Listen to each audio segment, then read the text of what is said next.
everybody, and welcome back to the Old Top Pillbox here in Abbotsford, British Columbia, Canada. And we're at the end of round 4, and I'm going to give you a summary of all the events that happened here, round 4. All right, we'll start up here with the Germans. Yes, Barbarossa did happen, and Finland has been liberated, and the Soviets have had to back up and bulk up, building a fortification and lots of infantry, hoping to be able to withstand the inevitable German attack. Over here in the Atlantic, the German subfleet still remains. The British were able to take care of a couple of them. I put them out there as bait. They were destroyed easily, and I figured, no sense sending more out and doing that trading game, because now the Canadians have these nice cheap corvettes that they use. They're only $4, so they can pump those out pretty cheaply. The Canadians from Brazil have come up here, and Liberia. And hot on their heels, the Japanese. Yes, so the Canadians have all of Brazil now and Liberia. But the Japanese are chasing them, and not just with subs. Yes, the Japanese fleet, a good chunk of it anyway, has come into the Atlantic. Not really sure what I'm going to do with these guys yet. I could come over here and take South Africa quite handily. I could take Brazil. I could come up and lay siege to Gibraltar, or maybe even enter the Med and try to give the beleaguered Italians a little bit of help. Have to take Gibraltar first, though. That's why I brought some Canadians up here. And you're saying, you brought some Canadians. Yes, I did. And we're going to carry on with that in just a moment. Tobruk has fallen. The only Italians remaining in Africa are on the extreme horn of Africa. Italian Somaliland, 2 lone Italian divisions hold out against the onslaught of the British, South Africans, Anzac, Belgian Congolese, French Foreign Legion. I mean, everybody's coming after them. And they've held on till turn 5. I guess we can just take a look at the German buildup here in Romania. Yeah, it's pretty big. Romania and Western Ukraine. Yeah, we're looking at close to 40 units, I guess, including aircraft, maybe a little bit more. And it's all open here. Now, Leningrad is still a fortress to behold and likely won't be falling anytime soon.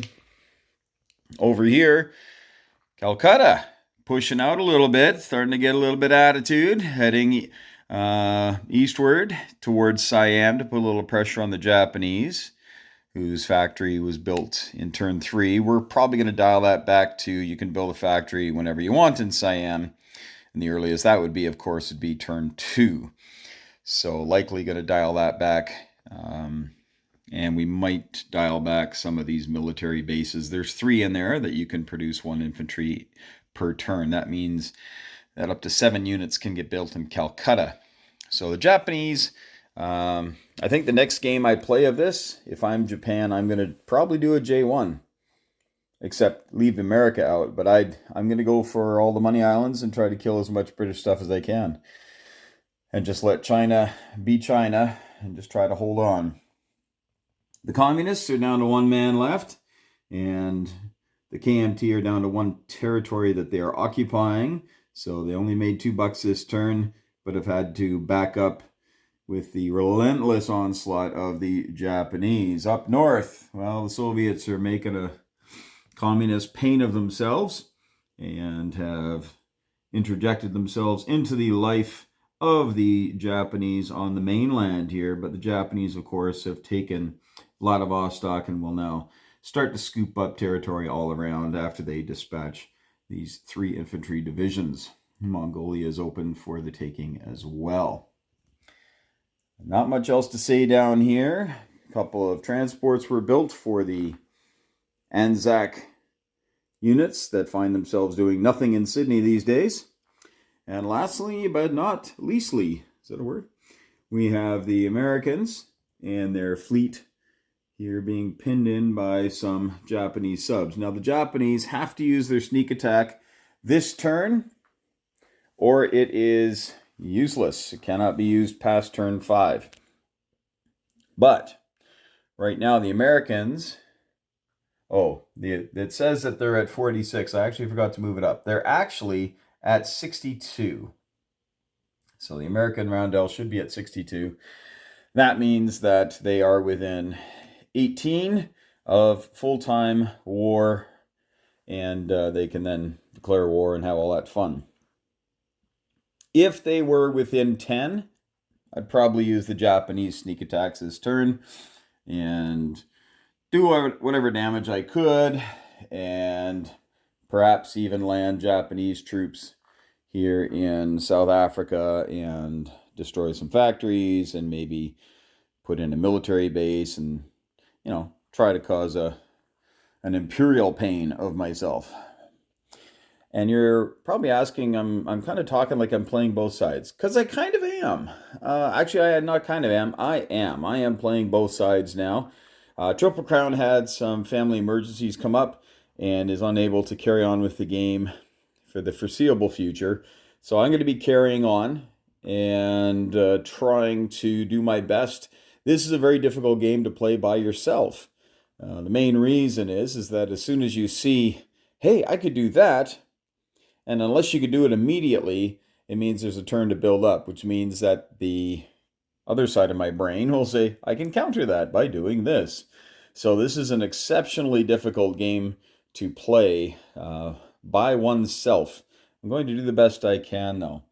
And build some surface vessels here. I'm going to try to establish a British naval presence, an overwhelming British naval presence in the Med, naval and air, and then that will put some pressure on the Italians to leave things at home. As you can see already, they are playing the hunker and the bunker game, because we do have, and it's not much, but there's 4 Canadians with a coastal battleship, and we've got 2 transports here, so that would be another 4 units. It could land 8 units, and they wouldn't have to land in Rome, but they could land in Anzio and maybe marshal a bunch of stuff. Oh, this factory should be gone. It got destroyed. Marshal a bunch of stuff maybe, because they can build a factory in Alexandria as well. So that could be 2 factories pumping stuff out here. Plus they could build some more military bases.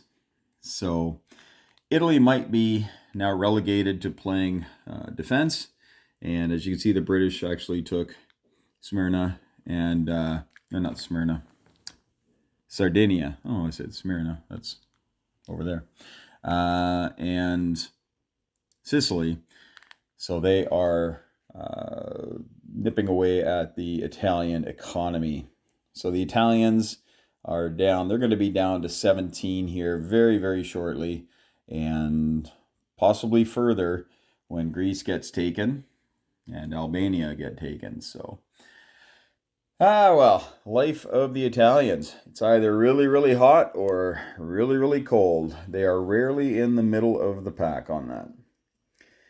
That's pretty much everything, though, for the update for round 4. Round 5, we have the Germans going to be starting us off. And they do have an open door to attack Rostov, or Kharkov, or they can go into Oral-Kursk. Either way, it's going to be costly if the dice get hot for the Russians. Attacking Oral-Kursk, there is no anti-aircraft gun, so that's handy, and there is one in Kharkov. But if they can force a way into Stalingrad, that's really going to start putting pressure on the Soviets.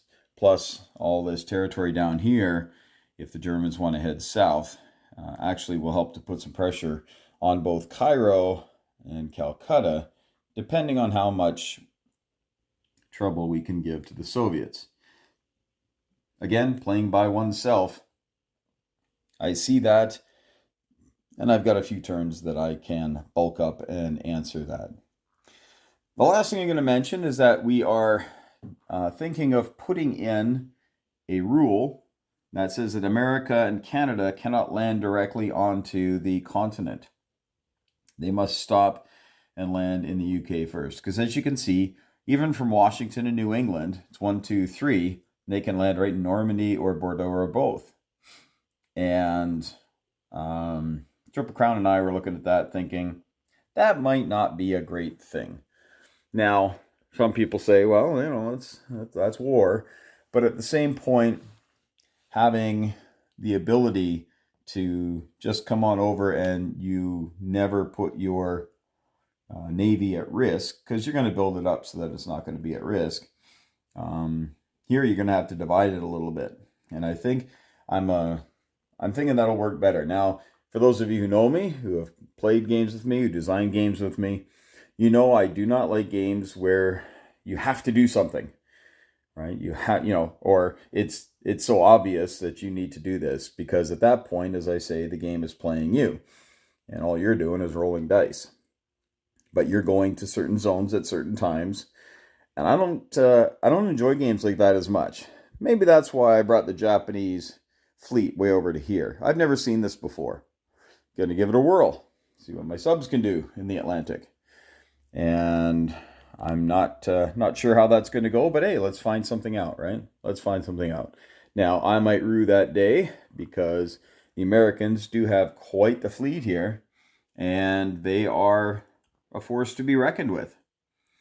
And combine that with the small Anzac fleet that can grow unchecked, and a few Dutch boats, and the fact that Calcutta is a beast. Well, Japan's in tough. But we'll see what turn 5 brings. Here's all the money lined up and raring to go for all the different nations. Should be fun. Stay tuned, folks. It'll be coming up in the next couple of days, I hope.